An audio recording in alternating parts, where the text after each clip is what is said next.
Eu não sei você, mas eu gosto de livro lento. Não é que eu despreze as grandes aventuras ou as grandes histórias que nos movem, né, os emocionais. Eu não desprezo a aventura e a ação, mas eu sempre fui arrebatado por livros que me moviam à contemplação.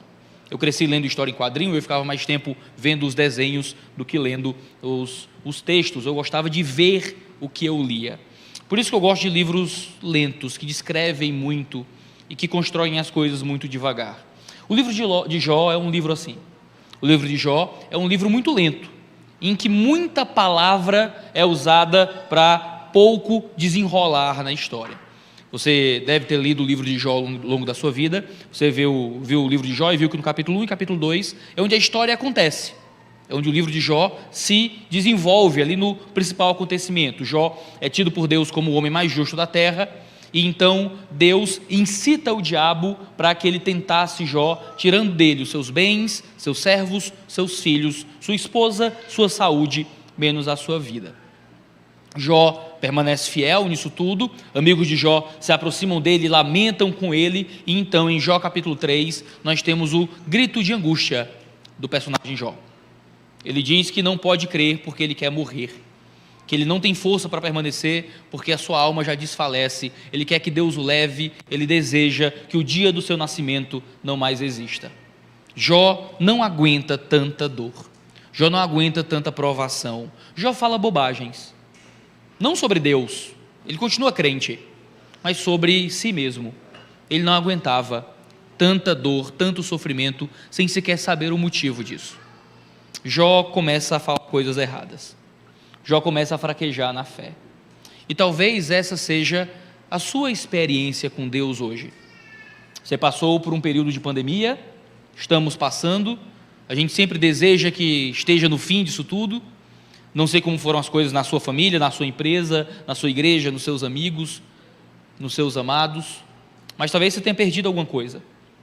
Talvez a sua saúde não tenha se recuperado plenamente até hoje, talvez você perdeu alguém que você ama, talvez você perdeu os recursos que você demorou uma vida para juntar, ou a empresa que você demorou toda a sua vida profissional para construir. Você pode ter perdido coisas com tudo isso. Você pode ter passado por momentos muito difíceis. Você pode ser um crente, mas você pode ter fraquejado, falado coisas que não devia. Talvez você tenha sido comissionado por Deus para estar do lado daqueles que sofreram. Talvez Deus tenha sido muito misericordioso, lhe poupado nesse tempo de pandemia, sua empresa vai bem, sua saúde vai bem, sua família está viva. Mas pessoas à sua volta sofreram. E no sofrimento dos outros, nós somos chamados para estar lá como amigos. Jó sofreu e Jó tinha amigos do seu lado. Lemos no texto que os amigos sentaram e lamentaram com Jó por uma semana em silêncio, depois de verem Jó do jeito que ele estava. Careca, magro, com a pele colada no osso, ele chega a dizer que bichos entravam e saíam das pústulas do seu corpo. Jó estava desfigurado, de doente e miserável. Seus amigos lamentaram com ele. Jó lamenta diante dos amigos, e então começa aquilo que é o grande miolo e o grande conteúdo do livro de Jó. Seus amigos o torturando e o repreendendo pela sua fraqueza. O livro de Jó é uma série de discursos. Pouca história acontece em Jó. Capítulo 1 e 2, e então o último capítulo 42, é onde coisas acontecem. Todo o miolo de Jó capítulo 3 até Jó capítulo 41, é gente falando.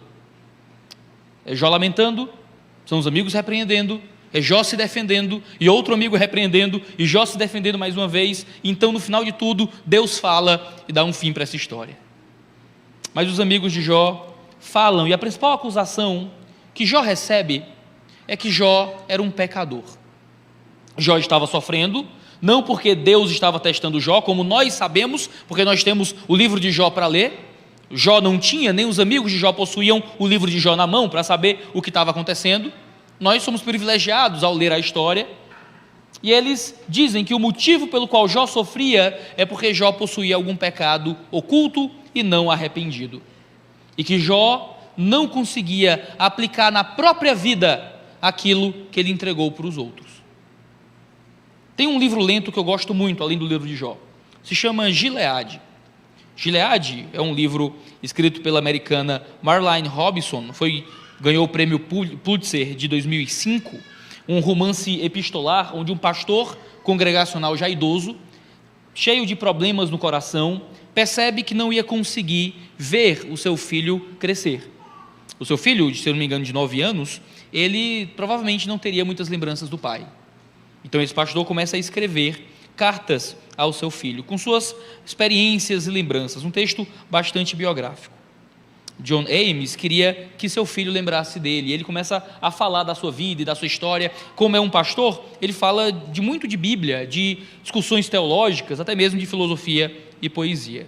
E um trecho particularmente bonito do livro, que é basicamente cartas, é um livro bem lento e bem contemplativo, ele escreve dizendo o seguinte para o seu filho acerca de um desafeto que ele tinha medo que os prejudicasse depois que ele morresse. Ele diz: como devo lidar com esses medos que tenho? De que Jack Bruton vai fazer mal a você e à sua mãe, só porque ele pode, apenas pela maldade astuta e irrespondível disso. Então mais à frente ele diz: ele poderia me derrubar escada abaixo, e eu teria elaborado a teologia para perdoá-lo antes de terminar de rolar. Mas se ele o prejudicasse da forma mais mínima, temo que a teologia fale comigo. O que o autor do texto diz é que, ainda que ele fosse prejudicado, se esse homem fizesse mal a mim, se ele me empurrasse de uma escada, antes de eu chegar no fim da escada, eu já o teria perdoado.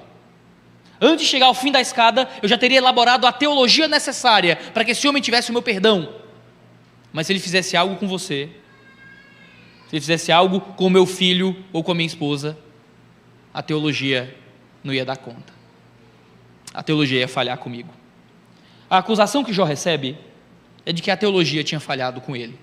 Ou melhor, de que ele é quem tinha falhado com a sua teologia. Assim como John Ames, que diz que a teologia falhou com ele, mas no fim das contas ele é que falharia com a sua teologia e ele não conseguiria viver de acordo com o que ele acredita quando a dor chegasse no seu filho. Jó era alguém que não conseguiu viver de acordo com aquilo que ele acreditava quando a dor chegou nele. É isso que o seu primeiro amigo Elifaz diz quando confronta Jó. Às vezes a nossa teologia falha conosco, a teologia de Jó falhou com ele, não porque a teologia estava errada, mas porque ele não conseguiu viver aquilo que ele próprio acreditava. O sofrimento mudou Jó. A gente lê no capítulo 1 e no capítulo 2, Jó dizendo que Deus deu, Deus tomou, louvado seja o nome do Senhor. Nu nasci do ventre da minha mãe, nu voltarei, que Deus seja louvado nisso tudo. E agora a gente tem um Jó vacilante, fraco, sofrendo, que ainda permanece fiel a Deus, ainda continua crendo no Senhor, mas que não tem mais esperança da própria vida. Ele pede que Deus o mate. Ele não tem coragem de tirar a própria vida porque ele é crente, ele sabe que seria um pecado terrível, mas ele pede que Deus o leve, ele não aguenta mais viver em tamanho sofrimento. Seus amigos ouvem ele dizer isso. E aqui a gente tem as melhores lições sobre como não ajudar alguém em sofrimento. Como não ajudar alguém em sofrimento. Ele faz o temanita, é a voz do diabo na vida de Jó.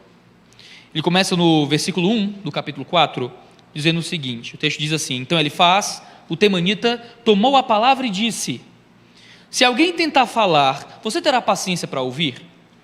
Mas quem poderá conter as palavras? Veja bem, você ensinou a muitos e fortaleceu mãos cansadas.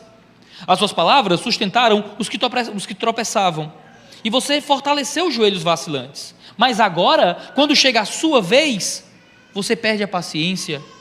Ao ser atingido, você fica apavorado. Você não tem confiança ou temor em Deus? Não tem esperança na integridade dos seus caminhos? Elifaz pede para falar, e Elifaz parece zombar de Jó. Jó, você está sempre falando, será que agora você consegue ouvir? Você está aí discursando sobre Deus, expondo as suas ideias sobre o seu sofrimento, você consegue calar um pouquinho para a gente falar? É uma linguagem bem forte. Às vezes você tem que usar uma linguagem forte com quem é arrogante, mas não parecia ser a questão de Jó aqui. E ele diz: Jó, você ajudou o fraco, você fortaleceu mãos cansadas, você ergueu pés vacilantes. Jó, você ajudava quem sofria. Jó, você dava força para quem estava fraco. Jó, é agora que é a tua vez. Tu vai cair? Você não vai ter força? Você não vai crer em Deus? Que é isso, irmão? Tem fé não? Elifaz é muito tolo. Porque a verdade é que ele não consegue entender que Jó precisava receber o que ele deu. Jó era um homem que ajudava o fraco, que ajudava a fortalecer quem estava vacilante, que erguia e encorajava quem estava em sofrimento, e agora ele precisava de quê? Ser também encorajado, ser também erguido. Jó tinha os pés vacilantes, ele precisava de um amigo que o levantasse. Mas a interpretação de Elifaz é que não. Se Jó ajudava quem estava em dificuldade, então Jó que se vire. Então Jó que tenha força para estar em pé. Se você não tinha força para o outro, então agora tenha força para você. Ao invés dele se interpretar de acordo com o modelo de Jó e entender que agora ele poderia ser o Jó do Jó e poder fortalecer o Jó e dar para Jó aquilo que Jó podia ter dado para ele em algum outro momento, que ele viu Jó dar para outras pessoas, ele simplesmente acha que Jó tinha que resolver tudo por si mesmo. É quase a acusação que fazem a Jesus: salvou a outros, então que salve a si. Não é assim que a gente muitas vezes interpreta a vida daquele que sofre? Pregou para tanta gente e agora está aí sem crer? Consolou tanta gente em luto e agora está aí fraco, sem conseguir levantar? Orava pelos que precisavam e agora não consegue sair de casa sem remédio. E ao invés da gente achar que aquele que hoje serve e fortalece, amanhã pode precisar ser servido e fortalecido, que aquele que hoje ora por nós, pode amanhã precisar da nossa oração, que aquele que hoje nos aconselha, consola e discipula, pode amanhã precisar de aconselhamento, consolo e discipulado, que aquele que hoje nos repreende no pecado e nos ajuda a encontrar o caminho do perdão, amanhã pode precisar da mesma coisa? Não. Aqueles que nos ajudam, que nos servem, que nos dão força, que às vezes nos servem de modelo, são pessoas que, quando estiverem do outro lado da mesa, às vezes só encontram o peso daquilo que eles deveriam fazer. Raramente pastores são pastoreados. Não são porque não querem, é um triste fato a nosso respeito. A gente não consegue estar do outro lado da mesa, a gente está acostumado demais a pastorear e não consegue baixar a cabeça para ninguém. Mas muitas vezes é porque os outros acham que não dá para pastorear quem pastoreia, não dá para cuidar de quem cuida, não dá para servir quem serve. Ele não ajudava, agora que se ajude. A verdade é que ninguém é autossuficiente, ninguém é poderoso o bastante para viver sem precisar dos outros e da ajuda da igreja, ninguém consegue estar forte todo o tempo. Jó ajudava e Jó precisava de ajuda, e tudo que Jó teve foi o peso daquilo que ele fez.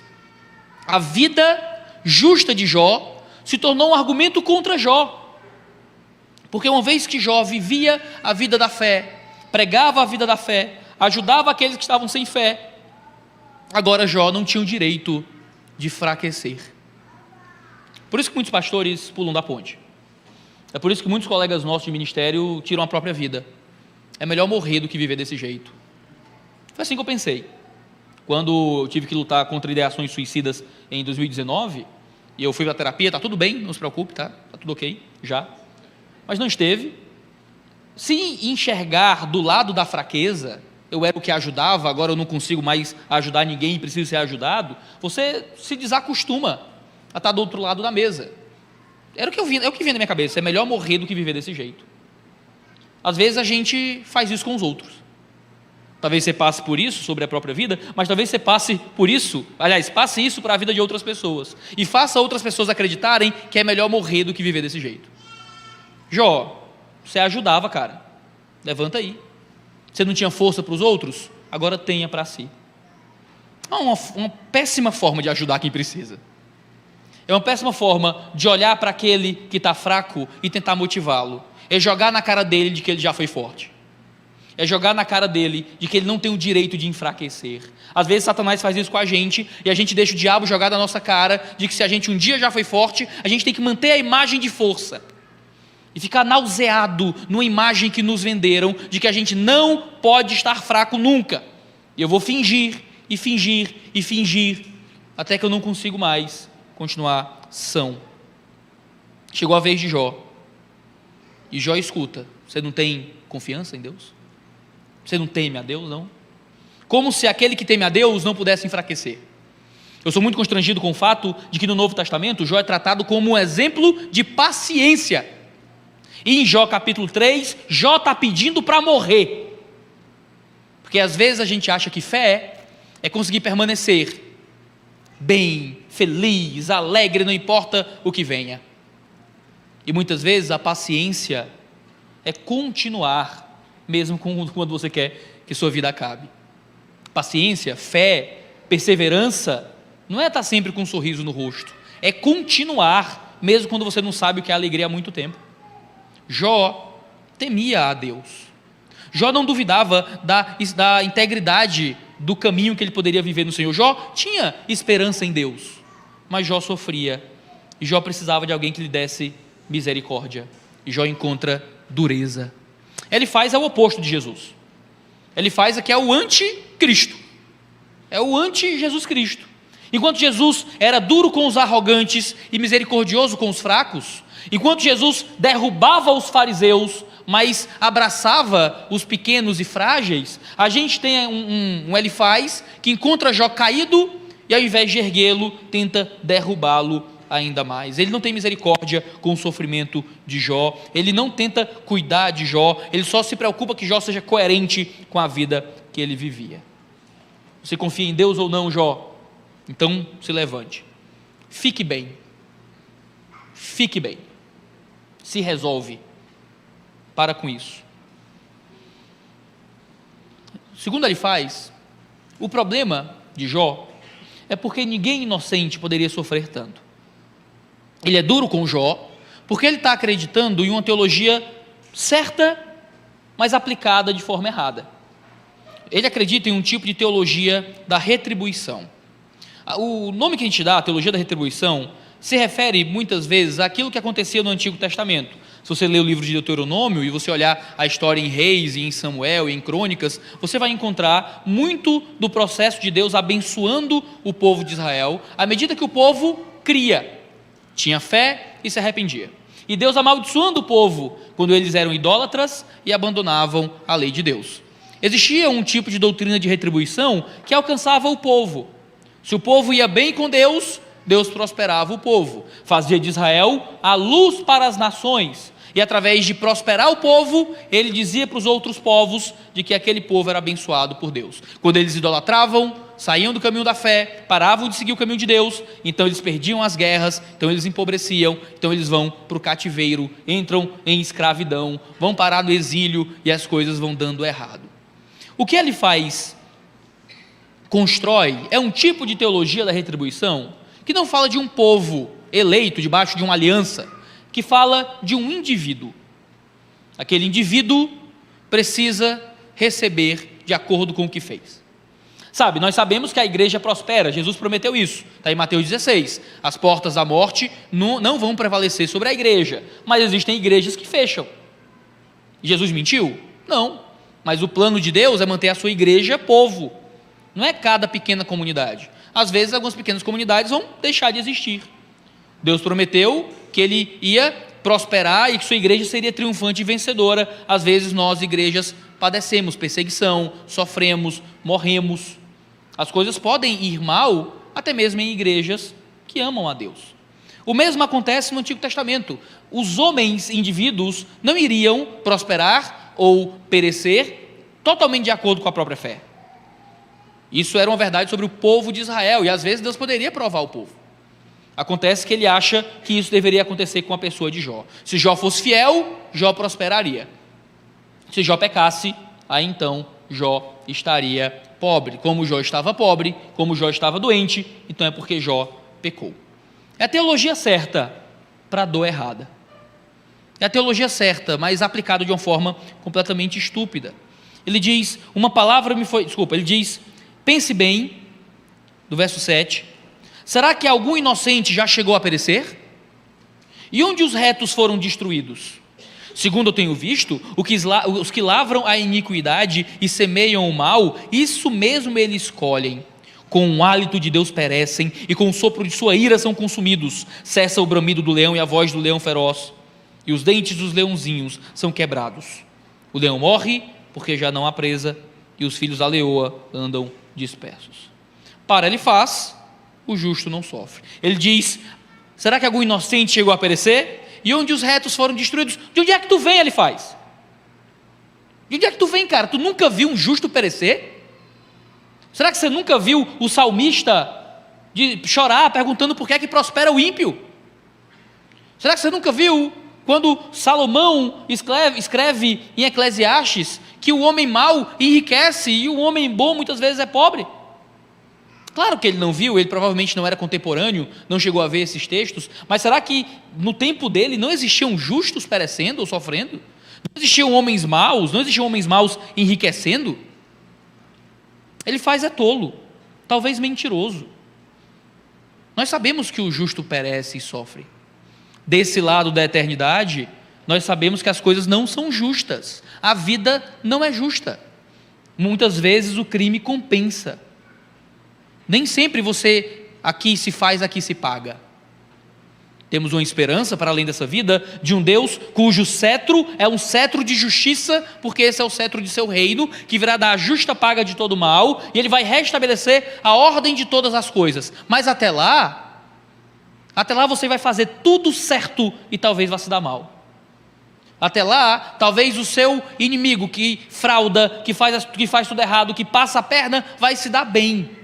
Você vai ser bondoso e não vai ter nenhuma recompensa por isso. Não aqui. Ora, nós não adoramos um Cristo que era um justo que sofreu? As profecias de Isaías não o chamavam de servo sofredor? Ora, Elifaz não podia estar mais errado, o justo sofre. O justo perece. Você não pode viver a sua vida na expectativa de que tudo vai bem porque você é bom, de que Deus vai trazer o mal contra quem faz coisas ruins. Eu vi na minha vida homens maus e terríveis morrerem nababescamente, cheios de posses, amigos e bens, e não receberem nenhuma punição nessa vida. A certeza que nós temos é que há um Deus que tudo vê e que tudo cobra. Jogar contra Jó a ideia de que o motivo de seu sofrimento é porque ele era injusto é completamente errado. O homem nem sempre colhe o que planta. Você não está sofrendo porque fez algo errado. A dor que vem sobre você não é necessariamente porque você pecou. A gente encontra muito isso nas redes sociais, não é? Eu lembro no começo da pandemia do coronavírus, sempre tem aquela foto, era Jesus, o diabo lá dando uma tridentada lá em Jesus, no carnaval. Aí em fevereiro era assim, agora em março está assim, aí fotos da UTI. Então é isso, a pandemia mundial foi por causa da escola de samba, que escolheu colocar Jesus ali, manifesto. Aí tem um anti-tsunami no Oriente, aí adoravam os falsos deuses, e agora olha o que Deus fez. E a gente fica procurando sempre uma justificativa de erro humano para a desgraça que vem ou para a catástrofe que nos alcança. Claro, Deus poderia nos dar a justa paga do que a gente faz, só que nenhum de nós permaneceria. Se Deus agisse assim, em justa retribuição instantânea a cada um dos nossos males, todos nós já estaríamos perecendo no inferno.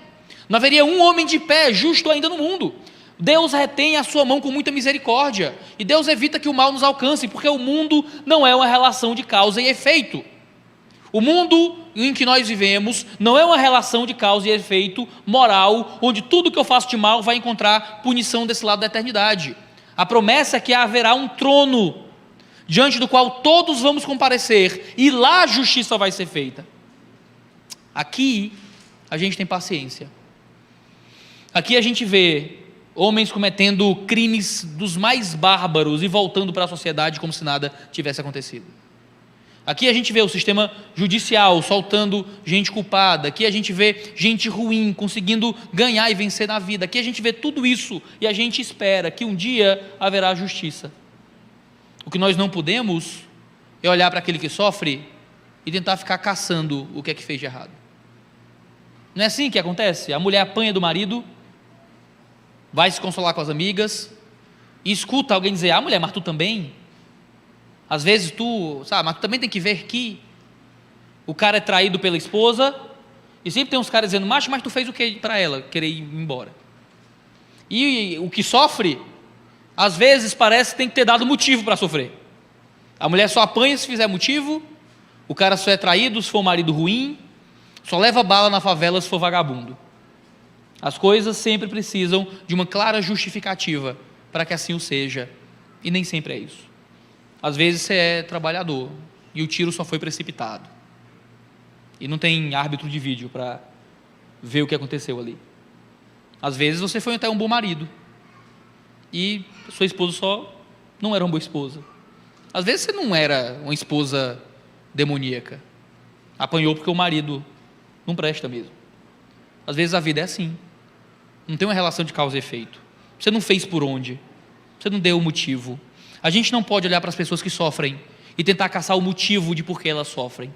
O que a gente oferece é ombro, o que a gente oferece é lágrima, é choro, é compreensão. Se há algo a ser corrigido naquele que sofre, não é na hora do sofrimento que se corrige.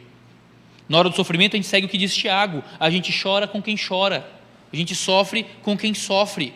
Sim, mas esposas também apanham, mas elas são vítimas da surra. Quer resolver o problema de ser uma esposa ruim? É depois que se consola e cura e sara aquele problema. Sim, maridos ruins também são traídos, mas você não lida com isso no luto da traição. Você lida depois, você discipula outro dia, você dá um ombro, você consola, você cuida. Os outros não sofrem necessariamente porque pecaram, você não necessariamente está sofrendo porque pecou. E veja, ele trata Jó e sua esposa como pessoas que estão recebendo simplesmente a punição de Deus. Ele os trata por leões. Jó agora é um leão sem presa, que vai morrer de fome, para um homem que diz que já está com a pele colada no osso.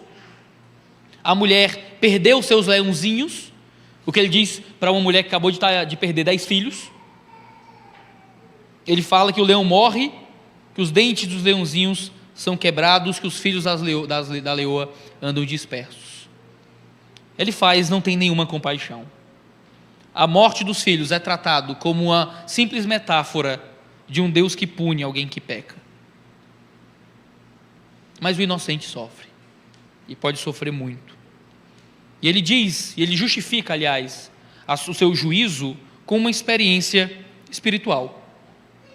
Ele diz que recebeu uma entidade que ele julga divina, e que essa entidade lhe trouxe lições essas que ele aplica à vida de Jó. Ele diz: uma palavra me foi trazida em segredo, e os meus ouvidos perceberam um sussurro dela. Entre pensamentos de visões noturnas, quando o sono profundo cai sobre as pessoas, sobrevieram-me o espanto e o tremor, e todos os meus ossos estremeceram. Então um espírito passou por diante de mim, e se arrepiaram os cabelos do meu corpo. Ele parou, mas não reconheci a sua aparência. Um vulto estava diante dos meus olhos. Houve silêncio, e ouvi uma voz: pode um mortal ser justo diante de Deus? Pode alguém ser puro diante do seu Criador? Eis que Deus não confia nos seus servos, e aos seus anjos atribui imperfeições, quanto mais àqueles que habitam em casas de barro, cujo fundamento está no pó, e o que são esmagados como a traça. Nascem de manhã e à tarde são destruídos, perecem para sempre, sem que ninguém se importe com isso. Se o fio da vida lhes é cortado, morrem e não alcançam sabedoria. Aqui ele descreve uma experiência de revelação espiritual, onde em uma madrugada ele sente um arrepio no corpo, um vulto aparece, uma entidade está diante dele e traz um ensino.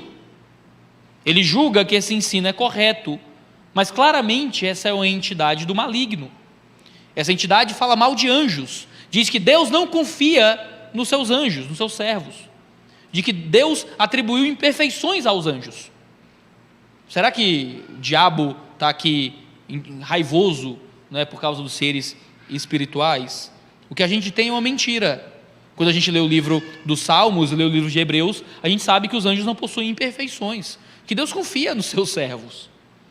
E ele vai dizer que, na verdade, Deus não traz justiça aos homens, que ninguém pode ser puro diante do seu Criador, e que todos serão esmagados e destruídos por Deus.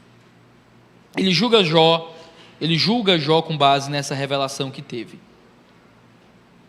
Mas se você reparar, essa entidade falou algo muito certo. ele mente sobre os seres espirituais, mas ele fala algo verdadeiro sobre os homens. Quem de nós é justo diante de Deus? Quem de nós é bom diante do Criador? Mas é só isso. A teologia é certa, mas não é suficiente. Não há uma mensagem de redenção, não há um ensino sobre a salvação, não há nada sobre consolo, não há um caminho para vencer a injustiça dos nossos corações. Há nada mais do que condenação. Vocês são pecadores e injustos e Deus vai destruí-los. Querido, o diabo é calvinista. Eu também, não diabo, calvinista. Mas o diabo adora a doutrina da depravação total. Ele vai estar muito disposto, e o diabo vai se esforçar bastante para lhe convencer que você é pecador. É uma mensagem correta, mas ele quer lhe convencer de ser pecador ao ponto de você descrer na redenção. Satanás vai fazer você lembrar de seus pecados, de suas falhas, de seus erros, de novo, ao ponto de você não conseguir acreditar que o perdão é para você. Eu lembro disso, eu estava sentado na calçada da igreja, sentou um rapaz sem camisa, magro, bem tatuado, e eu tentando pregar o evangelho para ele, ele olhou para mim e disse: Deus não pode me salvar. E eu tentei pregar um pouco mais, tentar falar sobre a grandeza da redenção. Ele disse: não entendeu, eu saí da prisão, Deus não pode me salvar.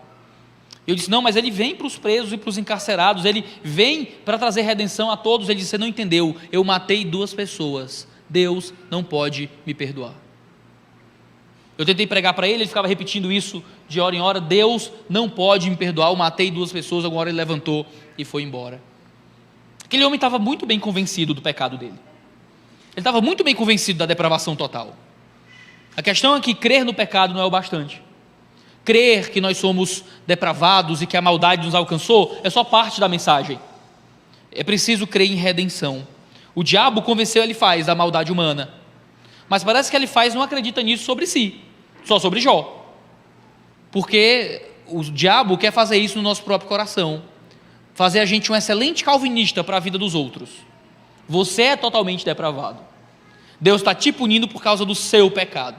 Eu estou bem, Elifaz estava por cima da carne seca, então Elifaz não se aplica ao que esse ser espiritual falou. Agora me diz, como é que Jó se defende disso?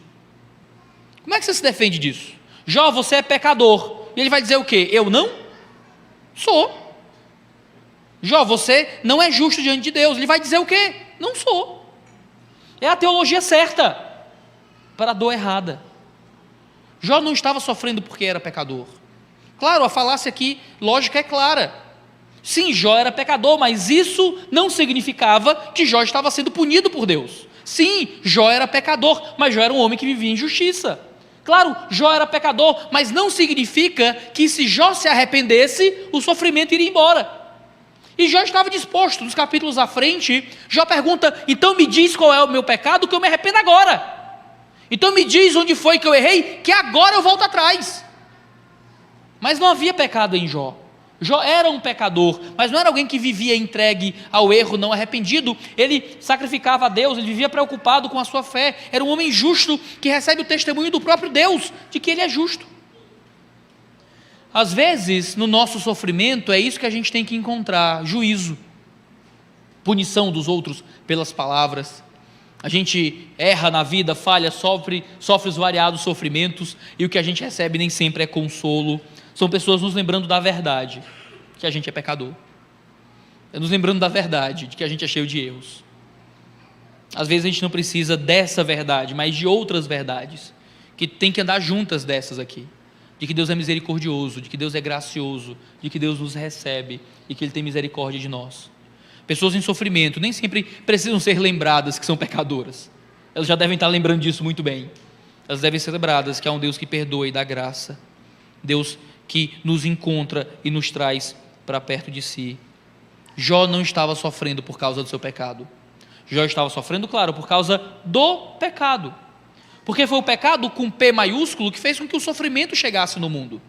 Porque o homem caiu em Adão, que o homem sofre. Porque existe pecado no mundo, que existem doenças. Mas a sua doença não é porque você pecou. É porque o pecado faz parte dessa existência. Claro, por causa de nossa natureza pecaminosa, a gente recebe do mal desse lado da eternidade, mas não é por causa de cada um de nossos pecados.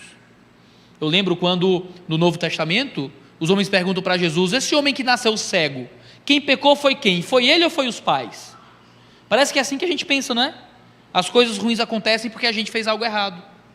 E Jesus diz: nem ele nem os pais. Isso aqui é para que aconteça a manifestação da graça e da glória de Deus. O Baso falou hoje de manhã, comentando depois do sermão, que a gente usa muito essa linguagem do dar brecha.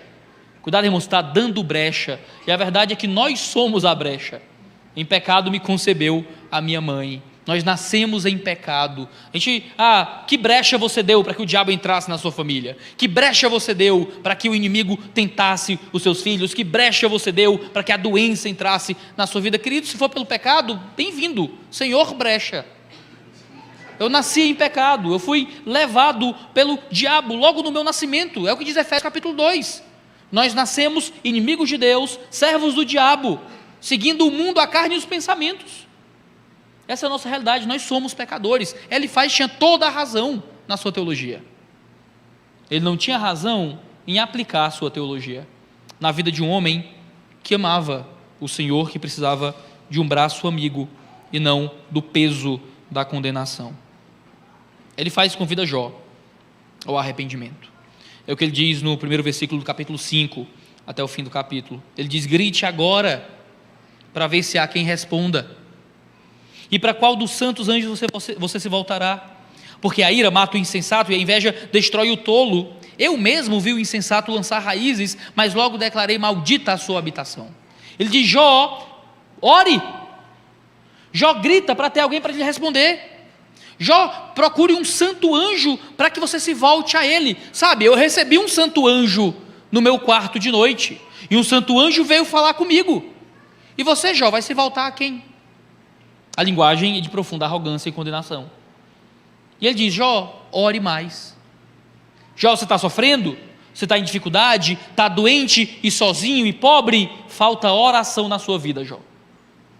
Jó, um homem que orava de madrugada. Jó, um homem que acordava cedo de manhã para sacrificar aos seus filhos. Jó, um homem que tinha relacionamento com Deus.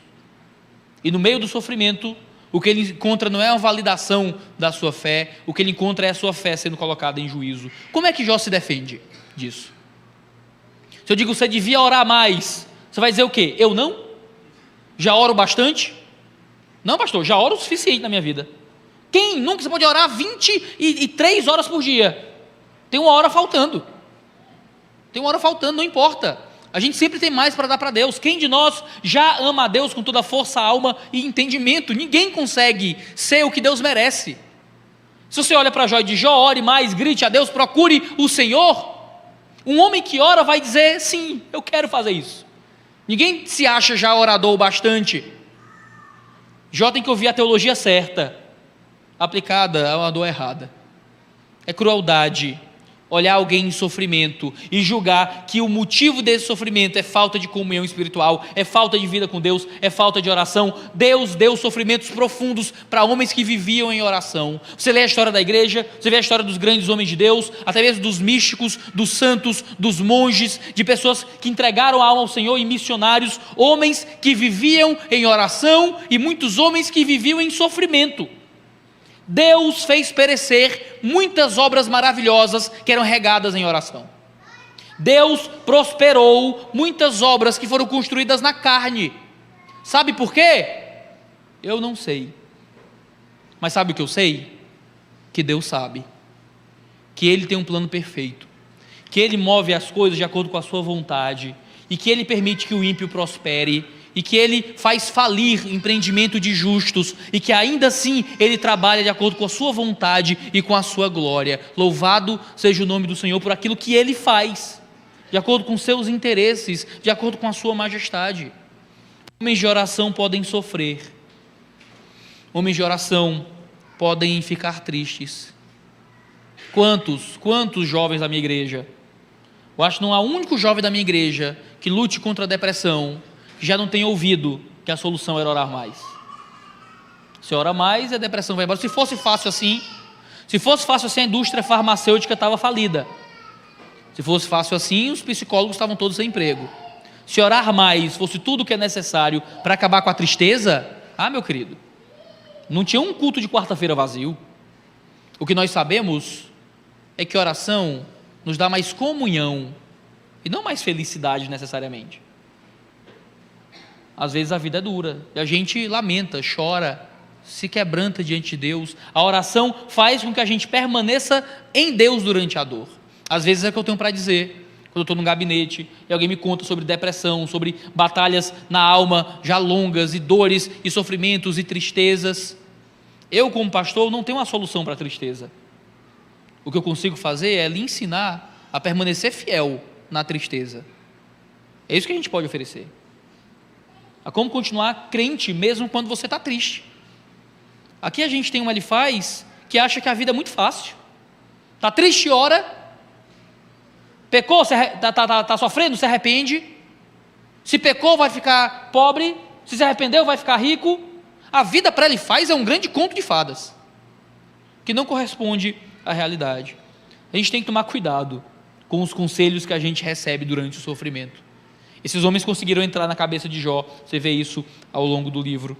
Ele se coloca por cima da carne seca e trata Jó como se fosse um jovem que não sabia que oração era uma coisa importante no meio do sofrimento. É a primeira coisa que Deus faz, que Jó faz, quando Deus tira tudo dele. Ele ora, ele fala que Deus tem que ser louvado, louvado seja o nome do Senhor, das primeiras coisas que Jó diz no sofrimento. E o homem que é um exemplo de fidelidade a Deus na dor, tem que ouvir que sua dor é por falta de oração. Como a vida é cruel com alguns de seus filhos, e como é maravilhoso saber que Jó permanece fiel, mesmo sendo torturado por aqueles que deveriam consolá-lo. Ele continua dizendo, falando do homem invejoso, porque ele trata Jó como um irado, um insensato, um invejoso e um tolo, e que esses pecados eram o motivo do sofrimento de Jó. Ele diz que os filhos dele estão longe do socorro. Jó acabou de perder os filhos. Ele diz, seus filhos morreram por causa da sua inveja. Seus filhos morreram por causa da sua ira, por causa da sua insensatez, Jó. Eles sofreram por causa do seu pecado. Os filhos dele estão longe do socorro, são espezinhados nos tribunais e não há quem os livre. A sua colheita, o faminto devora, arrebatando até o que se encontra no meio dos espinhos. O sedento suga os seus bens. Para um homem que acabou de perder todo o dinheiro que tinha, para um homem que acabou de falir, sua empresa faliu, seus servos foram embora por causa do seu pecado, é o que ele está dizendo. Mataram seus servos e levaram seus bens, porque você é pecador. Porque a aflição não vem do pó. O sofrimento não brota do chão. Mas o ser humano nasce para o sofrimento, como as faíscas das brasas voam para cima. Jó, a dor não vem do nada, Jó. Ninguém sofre por causa de nada. Tem que ter um motivo. E esse é o grande erro de Elifaz. É achar que as coisas têm um motivo. E aqui eu quero ser muito cuidadoso. Eu sou um calvinista, certo? A gente falou isso no começo ali. Eu creio em soberania de Deus, de que tudo acontece porque Deus tem um propósito e uma razão. Eu acredito que cada pequena partícula de poeira se move no universo de acordo com a ordenação prévia do Senhor. Deus é soberano. Mas sabe o que acontece? Às vezes a gente acha que por causa disso a gente vai encontrar o motivo das coisas desse lado da eternidade. A verdade é que, olhando desse lado, olhando com os nossos olhos de seres humanos, as coisas nem sempre se apresentam com um motivo. Eu não sei porquê. Nem sempre tem um lado bom. Como é que você encontra o lado bom de algumas coisas? Como é que você olha para uma jovem que é estuprada e você diz, olha, mas veja pelo lado bom? Qual é o lado bom? Nem tudo na vida tem um lado bom. Nem tudo na vida tem um motivo. O livro de Jó é isso. O homem de Deus vai sofrer sem motivo. O homem de Deus vai sofrer sem razão, sem propósito. É uma coisa até um pouco niilista, um tanto existencial às vezes. Não tem motivo desse lado da eternidade, desse lado da vida. Claro que Deus tem motivos, e quando a gente lê o livro de Jó, que Jó não pôde ler, Jó não tinha o livro de Jó para saber o que acontecia no mundo espiritual, a gente sabe os motivos de Deus, mas Jó não sabia, Elifaz não sabia. Desse lado da eternidade, o sofrimento brota do chão.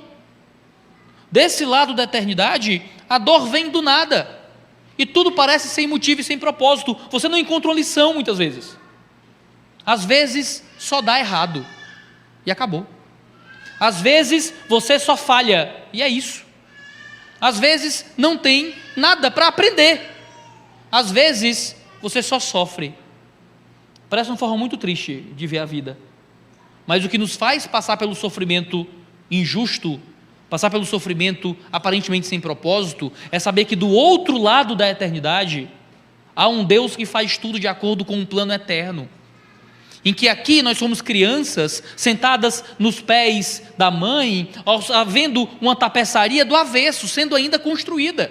Um dia veremos pelo lado certo, e um dia saberemos o que é que Deus está fazendo, mas daqui aquela ponta parece solta, daqui a imagem não faz sentido, e a gente perece quando a gente tenta encontrar o sentido das coisas. Você não vai achar o sentido de cada um dos seus sofrimentos. Às vezes o cara me liga, passa 1 hora no telefone: pastor, e foi assim, assim, assim, assim, por que Deus fez isso comigo, pastor?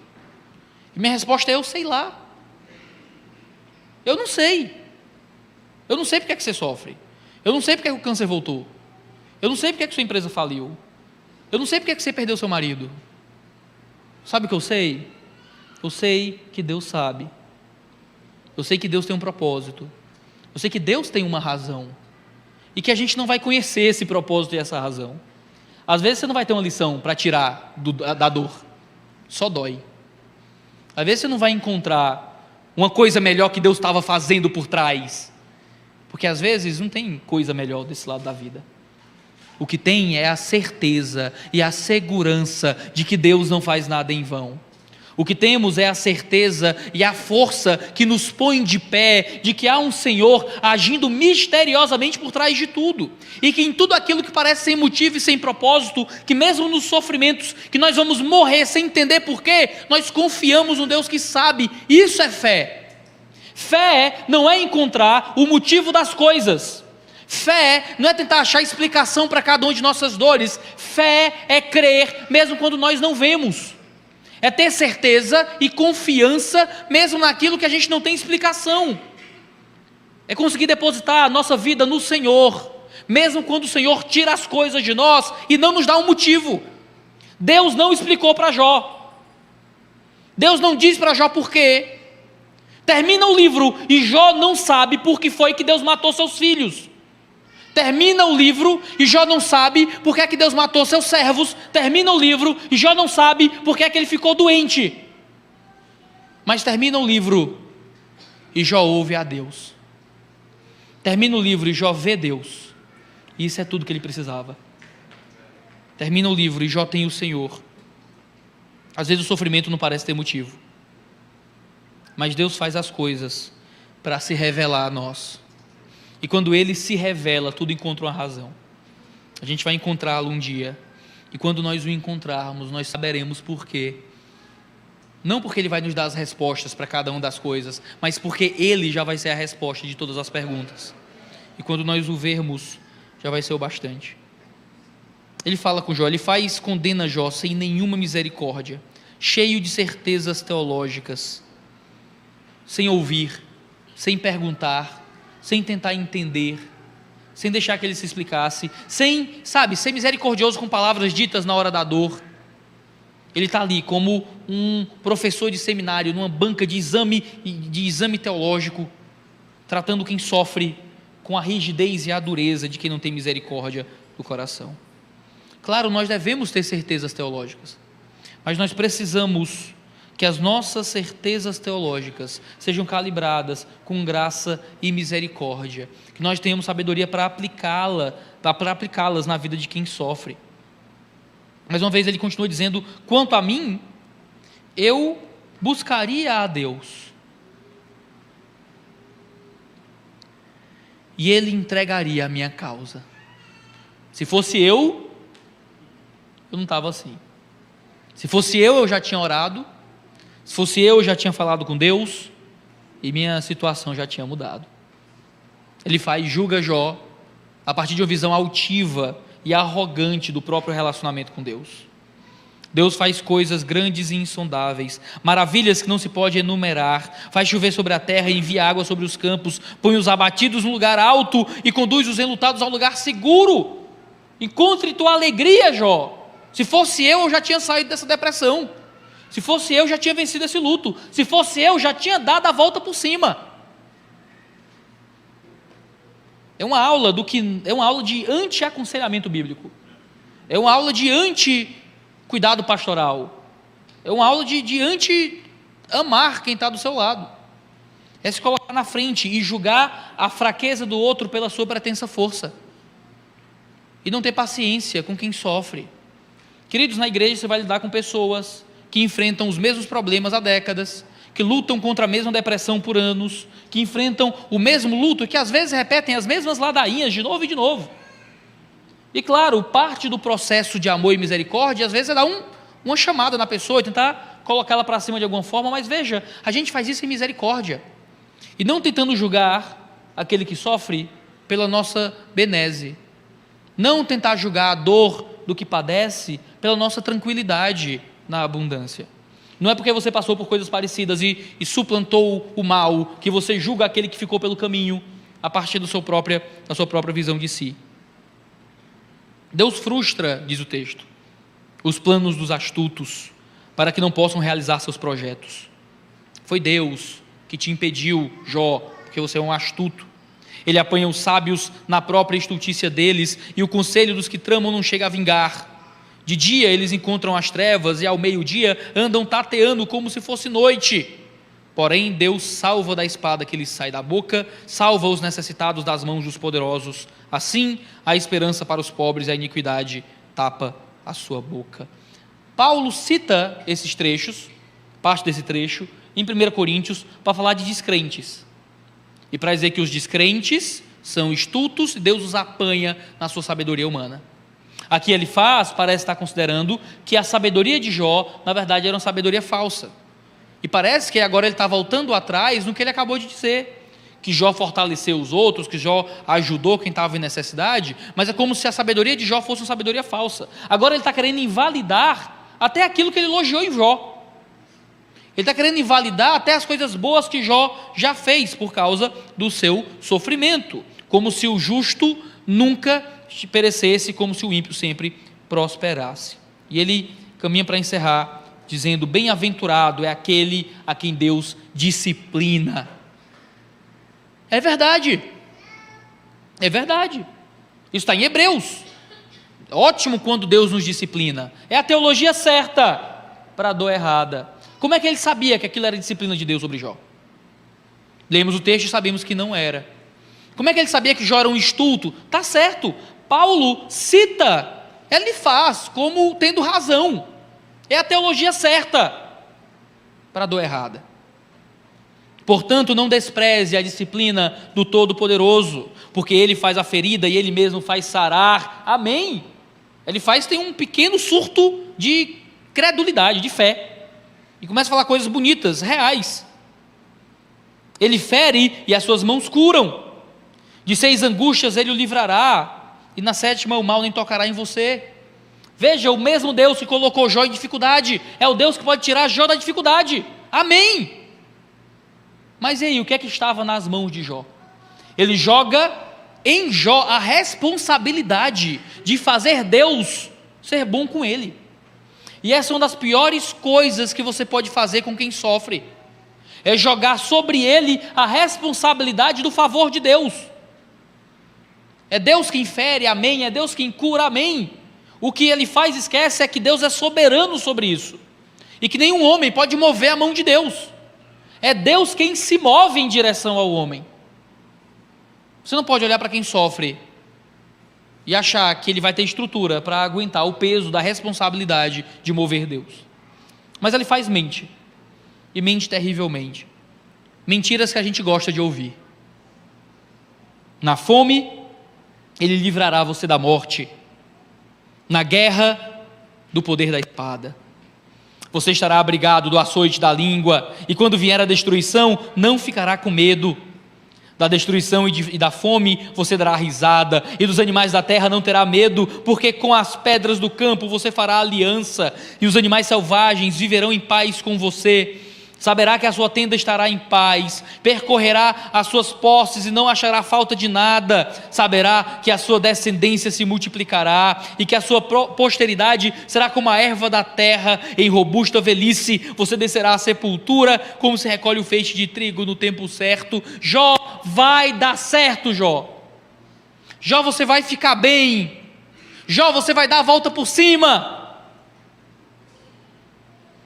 E ele não podia dizer isso, porque ele não sabia se ia dar certo. Com a pandemia lá na minha cidade, a prefeitura fez uma campanha que era hashtag vai dar certo. Tá em vários lugares da cidade, em placa de loja, em todo lugar, hashtag vai dar certo, vai dar certo. A prefeitura não pode me prometer isso. E se não der certo? Eu lembro do primeiro ano da pandemia, foi um tempo muito difícil para a gente lá em Fortaleza. O Ceará foi um polo mundial, não é, da pandemia, não sei se você sabe. A gente enfrentou muitas dificuldades no gerenciamento da pandemia lá em Fortaleza, e a gente passou 2020 por maus bocados. Foi muito difícil, muitos irmãos adoeceram, perderam muitos parentes, perderam muitos amigos, e as coisas começaram a melhorar mais para o fim do ano. Passou e a gente estava esperando que agora vai, né? Agora vai dar certo. Eu achava que quando desse 2021, a vida ia virar a capa de um livreto Testemunha de Jeová. Não era uma criança brincando com um leão, o pessoal sentado ali na pedra, aquele negócio bonito e tal. Aí a gente teve o último sermão do ano. Um dos pastores da nossa igreja, o pastor Valbert Veras, foi pregar. Ele falou sobre enfrentar as dificuldades e ser encontrado fiel nos períodos de dor. E ele terminou o sermão de uma forma muito intensa. Ele falou: no seminário eu jogava muito ping-pong. E a gente sempre tinha o esquenta. O esquenta era aquela primeira partida que você jogava antes de valer, só para aquecer. Então a gente ia ali, jogava, dava aquela aquecida, corria para um lado para o outro, para poder se aquecer. Pronto, agora é valendo, agora conta ponto. Ele olhou para a gente como igreja e perguntou: e se 2020 foi o esquenta? E se é agora que o negócio vai ficar sério? A gente riu. Não se preocupem, eu já proibi o Valbert de pregar no fim do ano, certo? Eu não vou deixar. Já disse que vou chamar alguém assim, bem mais alegre, assim, para. Mas foi o esquenta. 2021, se 2020 tinha sido difícil para a gente, em 2021 o grupo da minha igreja parecia um obituário. Não perdemos irmãos para a Covid, graças a Deus, mas era quase todo dia alguém de luto. Minha mãe morreu, meu irmão morreu, meu tio morreu, meu pai morreu, minha avó morreu, meu vizinho morreu, perdi hoje meu tio, perdi amanhã meu primo, perdi amanhã minha tia. Era morte e mais morte, mais morte, mais morte. A gente não sabia se ia dar certo. Não tem como prometer que vai ficar melhor. Às vezes você perde o emprego e alguém diz: mulher, Deus quer te dar um melhor. Tua namorada te deixa e os colegas: não, cara, você vai achar uma pessoa que te ame mais. E a verdade é que talvez o poço seja mais profundo do que você imagina. E essa luta toda por vacina e tal, e aí vem uma variante e escapa e volta tudo de novo. E vem uma outra coisa. E o câncer que estava em remissão começa a entrar em metástase. E o relacionamento começa a ir pior. E o teu filho que estava querendo sair das drogas volta para coisas ainda mais pesadas. Ninguém pode te prometer que vai dar certo. Ele não podia dizer isso.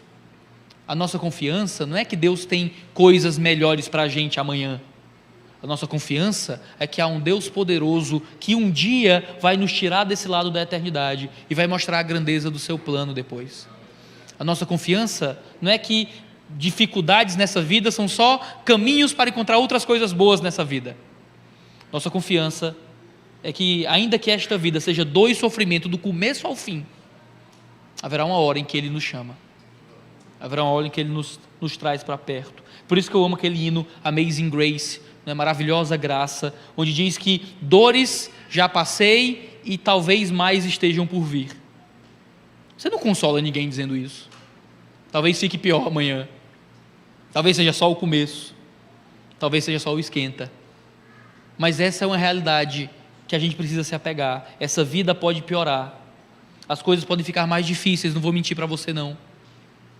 mas a certeza que temos é que daqui a pouco acaba. E daqui a pouco começa o que está além da história. E nós encontramos o nosso Senhor face a face. Essa tinha que ser a esperança de Jó. Até consolando ele faz errado. A gente não consola quem está em sofrimento com promessa de que as coisas vão ficar melhor, porque às vezes não ficam. E quando não ficam, vem nos cobrar. As pessoas vêm nos cobrar aquilo que a gente prometeu e não deveria ter prometido. Queridos, nem todo chamado ao arrependimento é um chamado santo. Nem todas as palavras positivas são palavras que vêm de Deus. Deus condena profetas em Israel por dizerem paz, paz, quando não havia paz. Nem sempre você vai sair do culto mais feliz. Às vezes você tem que sair do culto com mais esperança. Às vezes mais triste, talvez um pouquinho mais melancólico, quando você está de frente para a realidade, mas olhando para o outro lado da eternidade, porque é lá que nós encontramos nossas certezas e esperanças. Se queremos consolar os fracos, precisamos apontá-los para além dessa vida. Se queremos consolar os que sofrem, devemos lembrá-los que essa vida não tem nada de bom para nos dar. Se a gente tem algo um pouquinho melhor que o lago de fogo e enxofre, é lucro. Se a experiência dessa vida é um pouquinho melhor que o inferno, tá bom.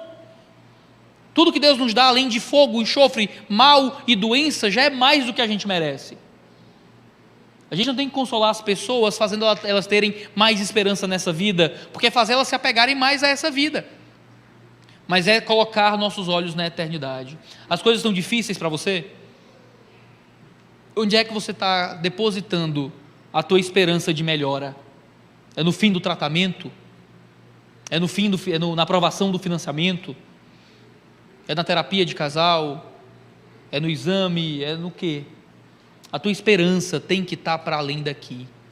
Não existem certezas.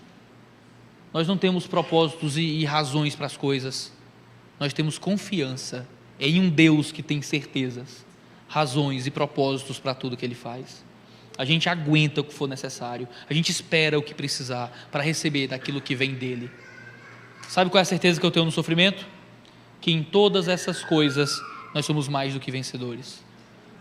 Eu sempre digo, eu não sei por que você está passando por isso, mas eu sei o que é que Deus está fazendo em você no meio disso. Se você é filho, Ele está te fazendo mais parecido com Jesus, com o servo sofredor. Essa é a nossa esperança na dor. Ele termina na dor. Ele faz de forma muito humilde.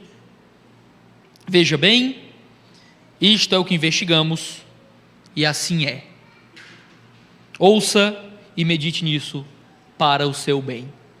Deixa eu falar isso com muito cuidado. Existem certezas que não provêm de Deus.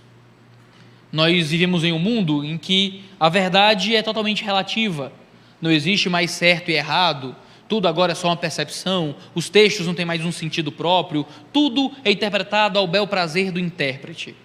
Você vai para a faculdade, você tem uma verdade, eu tenho outra verdade. Nossas verdades podem ser completamente opostas, mas a gente está certo do mesmo jeito. Nada é mais ofensivo do que dizer para alguém que ele está errado. E por isso a gente foca em dizer, não, existe sim verdade absoluta. Existe o certo e existe o errado. Há uma teologia certa e uma teologia errada. Mas o problema é que nossas convicções precisam de um estofo. Nossas convicções precisam de um motivo. Convicções teológicas precisam ter força de estudo teológico. Convicções sobre os outros precisam vir de escuta, de consolo, de conversa, de entender. Você tem homens que só viram Jó lamentar a dor e já tinham certeza sobre a vida de Jó. Homens com muitas convicções sobre o sofrimento dos outros. Nós somos muitas vezes como ele faz e não possuímos uma gota de misericórdia. As pessoas erram e nossa diversão é julgar o erro alheio nas nossas conversas privadas. Os outros fraquejam e nossa diversão é dizer que eles deveriam ser mais fortes ali nos nossos jantares familiares. Temos muitas convicções sobre pessoas com quem nunca conversamos e sobre problemas dos quais nunca consolamos, Nosso espírito cristão precisa ser um espírito que ouve, que possui teologia certa, mas que cuida para aplicá-la de uma forma que vai glorificar o nome de Deus e consolar aqueles que precisam. Talvez alguém tenha te espancado com teologia na dor. A culpa não é da teologia, a culpa é do usuário. John Piper diz que a palavra de Deus é uma lâmina, é a linguagem de Hebreus, E como é uma lâmina, nós podemos usar de duas formas: como médicos, com um bisturi, sarando, ou como um açougueiro ou um estripador, ferindo e cortando. A palavra é uma coisa muito séria. Ele fere Jó com a verdade, porque ele aplica verdades de forma completamente errada na vida de Jó. Logo, a sua teologia não era correta, era falsa. Se ele não tem um bom relacionamento com a teologia, ele só vai ter a teologia como instrumento de tortura. Essa é a linguagem de um francês chamado Fabrice Radjat. Ele é um escritor francês, nascido em 1971. Eu comecei citando um texto americano, permita-me encerrar citando uma peça. Ele publicou em 2011 uma peça chamada Jó ou a Tortura dos Amigos, ou então a tortura pelos amigos. O livro de Jó fala de sofrimentos. Jó perde riquezas, servos, perde filhos, perde saúde, perde o relacionamento com a sua esposa, mas o sofrimento mais longo de Jó no livro é ter que ouvir aquilo que seus amigos tinham para dizer. Jó foi torturado por aqueles que deveriam consolá-lo. O que nos faz ler esse livro com um pouco menos de pena de Jó é a certeza de que Jó não estava sozinho. É que Jó tinha alguém do seu lado que atestava acerca dele, de que enquanto os amigos julgavam Jó, havia um Deus no céu apontando para Jó e dizendo para todo o mundo espiritual: ele é meu servo, e ele permanece, é um homem justo, e ainda que o diabo toque nele, ele continua comigo. Os homens julgavam Jó, mas Deus continuava ao lado de Jó. É a certeza que nós também temos nos nossos sofrimentos, de que quando nos faltam amigos, ou quando nos sobram péssimos amigos, nós temos um amigo verdadeiro do nosso lado. Enquanto Jó foi torturado pelos amigos, nós temos um amigo que foi torturado por nós. E esse amigo está do nosso lado na dor. Ele é o próprio servo sofredor e levou sobre si, em tortura e em dor, aquilo que deveria ser nosso. E quando nos sentimos sozinhos no sofrimento, há um Cristo que é o nosso verdadeiro amigo. Jó possuía um amigo que não era Elifaz, era Cristo, que viria. Jó manifesta essa esperança mais à frente no seu discurso, quando ele diz: eu sei que o meu Redentor vive. Jó tinha confiança de que apesar de sua morte, e ele estava convicto de que estava sendo rejeitado por Deus, ainda assim ele continuava crendo. Jó estava convicto de que Deus o rejeitara, mas Jó continuou crendo. Ele só queria que Deus o levasse logo, porque ele não entendia o que ele estava vivendo. Queridos, mesmo que a gente não entenda, mesmo que a gente não saiba, mesmo que a gente não veja, mesmo que o mundo, mesmo que a carne, mesmo que o diabo jogue contra nós tudo aquilo que a gente vive, todas as nossas dores, temos uma confiança em um Cristo que viveu, em um Cristo que se põe do nosso lado e em um Cristo que nos dá redenção. E aí está a resposta à pergunta que aquele ser espiritual fez para Elifaz. Ele pergunta: pode um mortal ser justo diante de Deus? Pode alguém ser puro diante do seu Criador? E a resposta é sim. Sim, porque houve um Cristo que veio. Sim, porque Jó teria confiança no Cristo que viria. Sim, porque na cruz ele levou os nossos pecados, e aquele que não viu pecado, Deus o fez pecado por nós, para que nós nele fôssemos feitos justiça de Deus. Temos justiça diante do Senhor, de modo que agora nós não estamos vivendo mais a punição pelos nossos pecados. Elifaz acreditava que Jó sofria porque Jó pecou. E ei, Jesus sofreu pelo nosso pecado. Nós podemos viver tranquilos, sabendo que a punição já foi tomada, de que Cristo já bebeu do cálice. Você vive com medo, irmão? Temendo, achando que cada um dos seus erros vão vir e recair sobre você como uma represa. Ah, querido, Jesus já tomou até a última gota daquilo que era nosso, para que possamos viver com confiança, para que possamos viver com força e fidelidade, que mesmo quando doer, e doer até o fundo da alma, mesmo quando os ossos estiverem rangendo, a gente pode ter uma confiança de que Cristo levou tudo que era necessário para que Deus continuasse do nosso lado. O nosso amigo foi torturado por nós. A gente pode aguentar qualquer tortura dessa vida, na esperança de um dia contemplar a sua face. e conseguimos ver o que Jó viu ao fim da sua narrativa. Vamos agradecer a Deus por isso e pedir para que Ele nos ajude a permanecer confiantes. Senhor Deus, nós te louvamos e agradecemos pela tua misericórdia e a tua majestade. Pedimos que a tua graça e a tua verdade nos ajudem e nos levem para a tua presença. Que possamos ser abençoados, Deus, por ti. Que possamos ter força para aguentar os sofrimentos e as dores dessa vida. Que o Senhor nos livre dos Elifazes, mas acima de tudo nos livre de ser o Elifaz de alguém. Que o Senhor mova os nossos corações para que confiemos em ti. Nos dá força, Deus. Nos dá fé e confiança, mesmo nos dias maus. Se nós oramos e pedimos no santíssimo nome de Cristo. Amém, amém e amém.